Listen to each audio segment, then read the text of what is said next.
Hello and welcome to another BWhack review.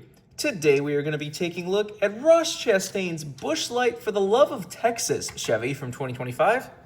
So let's take a look at the box. Once again, you just have the generic 2025 box.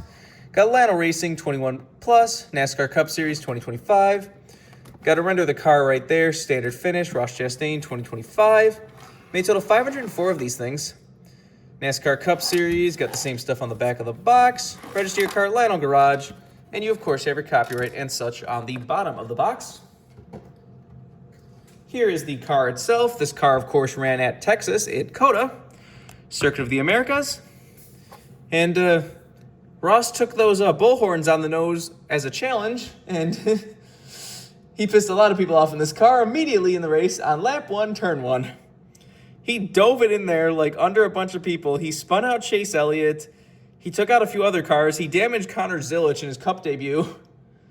It was just like, it was kind of more akin to like 2022 Ross, but it was just funny. He got so aggressive on the start, and then the rest of the race, Chase was coming back to try to wreck him, and then I think once Chase got to him, he just like pulled over and let Chase by before he could wreck him. But it's definitely cool to get the location theme paint schemes. I love when they do things like that, where they have like the country car at the Nashville race and such.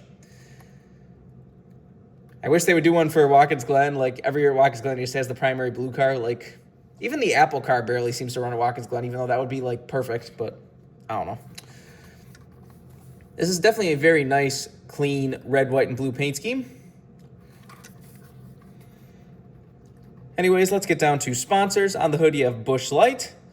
They got rid of the, brewed in St. Louis and all that stuff for some reason on this logo. You see behind it is kind of the colors of the Texas flag. The silver even looks like it's a little bit metallic. But so you got those nice bullhorns on the nose. That was a really nice touch. Got Chevrolet Camaros, ZL1, Trackhouse, and number 1. Down the side, you got Busch Light.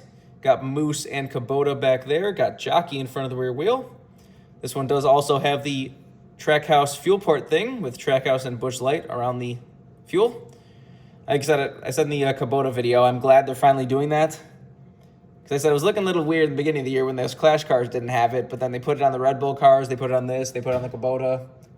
Hopefully they keep doing that. Hopefully there's not some random Trackhouse car that'll come out in 2 months from now that just doesn't have it. But anyways, got Acceptance Insurance and Wendy's on the C-post. Got Siemens up there with Chevrolet. Ross Chastain's name with the Melon Man. Does have a beautiful red chrome number and a big old Texas star on the side. Does still have the typical Busch sponsor mountains that we've gotten used to by now. On the back, you got Chevrolet ZL1, Busch Light number 1, and Quaker State. Got Race for the Mountains on the deck lid and Busch Light on the roof. This is number 158. Got the same stuff down the other side as usual. Does have a bull inside the mountains right there on the side right to the number. Couple bulls.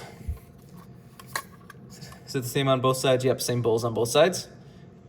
I love how they put the little details up close for the Busch beer cars. Anyways, let's take a look under the hood if it wants to open.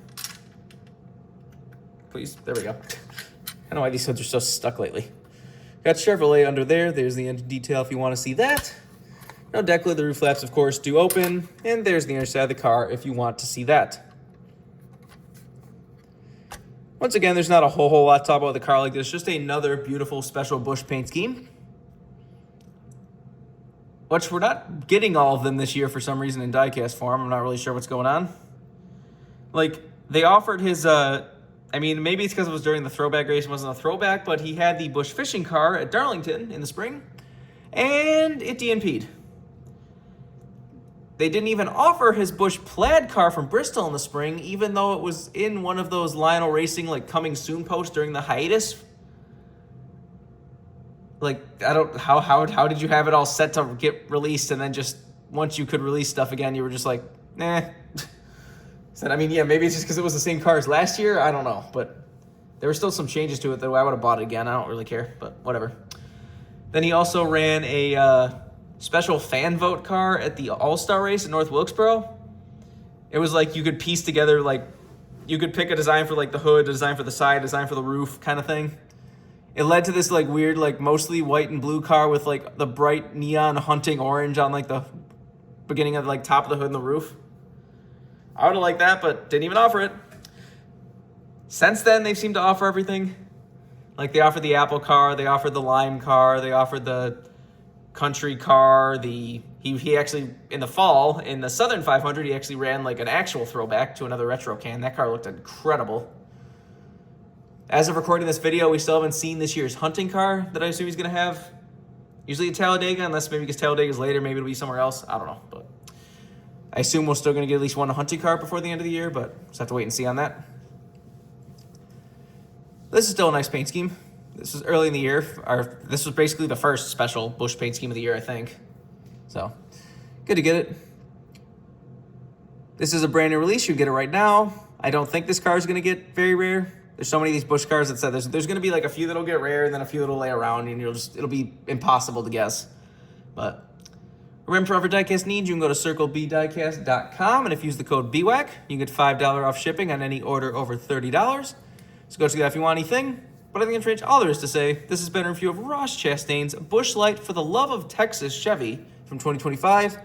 Hope you enjoyed, and thanks for watching.